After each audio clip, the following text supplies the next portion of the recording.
It's the Agribusiness Report. I'm Tony St. James. We're joined today by Mike Turner. Mike makes his home in the Dumas area, north of Amarillo, and Blue Ranch. Mike, good to see you. Well, thank you, sir. I appreciate you having me on, Tony. It's a privilege and an honor to be here. So tell us a little about Blue Ranch and a little bit about the operation. Okay, so we're a commercial cow-calf operation in the Panhandle of Texas. We're about 45 miles north of Amarillo, and we run what we call a high-intensity, low-frequency grazing operation. And the owners, Rex and Susan McCloy, purchased this ranch in 2013 and had a vision of they wanted to make this ranch better than what they found it. And we've been able to do that with our grazing operation, and the things that we've incorporated into it was a lot more interior fencing and livestock water, which with any ranching operation, water is always your biggest Achilles heel. And so what we do with that, we put in a lot of water line, put in a lot of interior fence, and then what we do is we run a large herd unit of cattle. We had multiple herds when I first got there, and so once we incorporated that, we put all the herds together, started running everything as one herd unit, and trying to maximize our impact on the grazing cells, and just doing something different than what had been done before. Now, when we talk about your operation, you go north of Dumas, we're pretty flat. But south of Dumas, we've obviously got the breaks and the rolling hills through there. Which side of that are you on, or are you doing a little of both? We straddle both sides of that, and that's a great thing, because one of the things that we hear from a lot of people are that the Panhandle is so flat, and the area that we live in is absolutely gorgeous. We live right in a valley, and Blue Creek runs through the middle of the ranch, and hence the name Blue Ranch. But that area was home to the Comanche and the Kiowa, and they made that their hunting grounds and their winter grounds for a millennia. And that area right through there, we have some flat breaks, but then we have canyons and valleys on that ranch. And so I'm pretty biased to it, because I get to live there and work on this place every day. And the fact that you don't just work there, but you pick up an award here. Tell us about that. Yes, sir. So we were nominated last year for the Outstanding Rangeland Stewardship Award, and through the Texas section of Society of Range Management. And this year we won the Outstanding Rangeland Stewardship, or Environmental Stewardship Award, excuse me, through the Texas and Southwestern Cattle Raisers Association, which we are very blessed and honored to be a part of. And to be a recipient of that is a culmination of many years of hard work. And to be recognized by your peers in the industry is outstanding. We're very humbled to receive this operation. And again, on behalf of Rex and Susan McCloy, we're just blessed to be a part of it.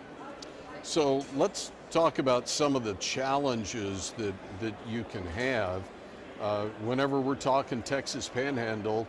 Drought, if it's not this year, may have been last year or the year that's coming up. I mean, drought is something you deal with, and I just wonder, how do you manage your stocking rate based upon your forage? So that is a good question, Tony, and thank you. So what we try to do, I have a background with the U.S. Department of Agriculture with the Natural Resources Conservation Service, and one of the things that we learned to do was, judge our biomass. How much forage do we have available there? And so what we try to do is we balance our stocking rate according to how much biomass and how much carrying capacity we have on the ranch. And so when we do that, we have to go through and look and measure. So what we'll do is we'll actually clip pastures, and we'll try to get a formula where we get weights, put that into a formula, and actually figure out how many pounds per acre that we have to utilize. And then the other side of that is how much are we going to harvest off of there. Everybody thinks if you got a pasture full of grass, it's 100% available. Well, that's not necessarily the case. What we want to do when we're trying to balance that carrying capacity on there, it's not so how much we take, it's how much we leave behind. Because the thing that we want to do with that is when we leave something behind, we've got to leave enough biomass for that plant to be able to start again the next growing season. So that's one of the things that I do on a daily basis, is just constantly monitoring forage.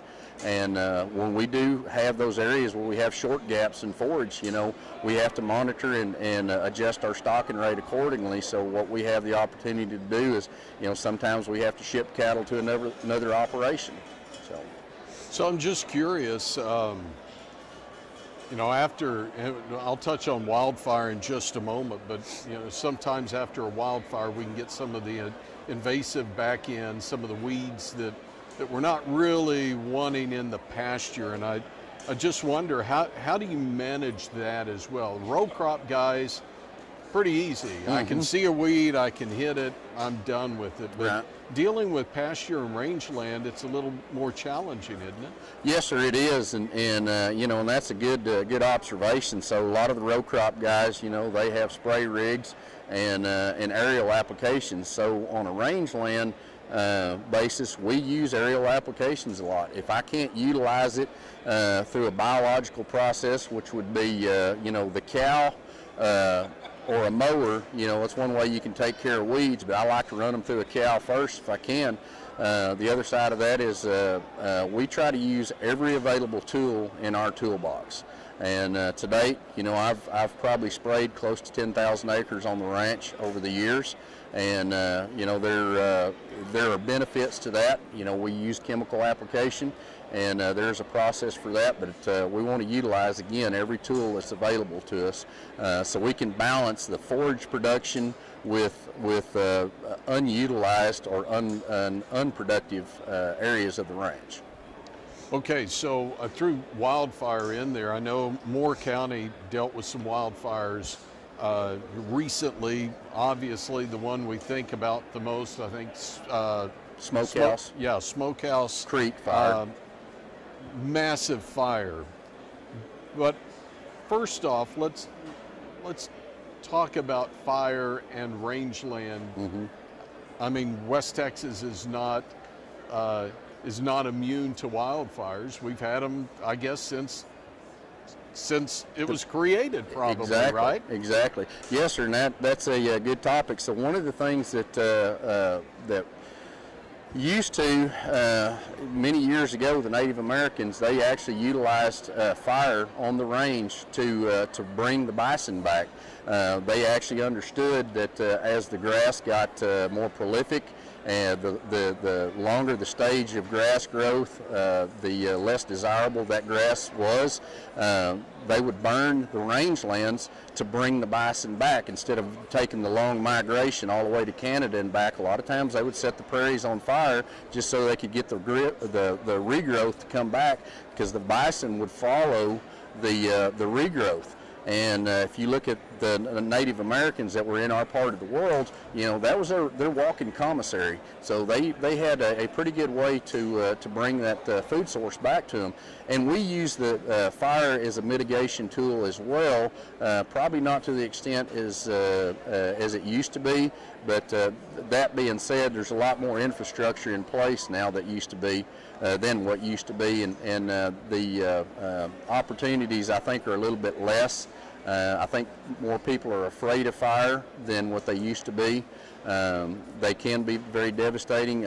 We personally have gone through fires. October of 21, we lost about 2,000 acres on our northwest corner of the ranch due to sparks on the highway, and that's one of the things that we have to live with. The feed that we grow last year is fuel today, so that's one of the things that you got to keep that balance in check. And we didn't even talk about having the tightest supplies that we've had since the 50s. So I guess the last question here is, now that the big wildfires are maybe not too far behind us, but they are kind of in the rearview mirror now. Yes, sir. Yes, sir. What's next? So, you know, the industry as a whole, we're going to try to go through a rebuilding phase, and right now numbers are showing a lot of females are being harvested still. We're not retaining heifers back into the programs.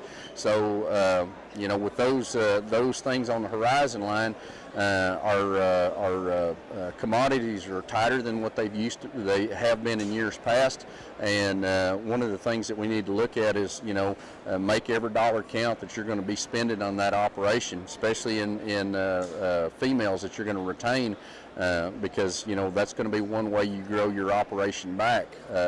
The other side of that, we're seeing some of the best prices we've seen in the cattle industry in the last 100 years.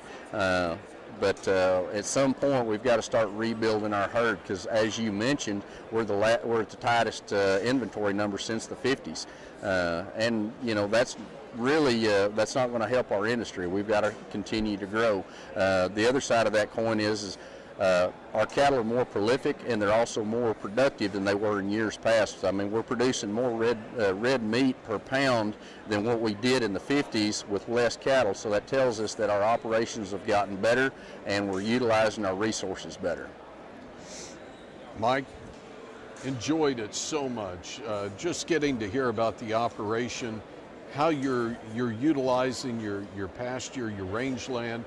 And again, I think to kind of tie all this together, if we keep getting a little bit of moisture, you're going to have to harvest that grass some way, or yep, you've got a big fuel issue for wildfires again next year. So it's really a full circle thing, is it not? Exactly. Yes, sir, it is. And what we'll be doing with that, again, we'll be adjusting our stocking rate. And that being said, we'll probably bring in more animal units to utilize the available forage that we have.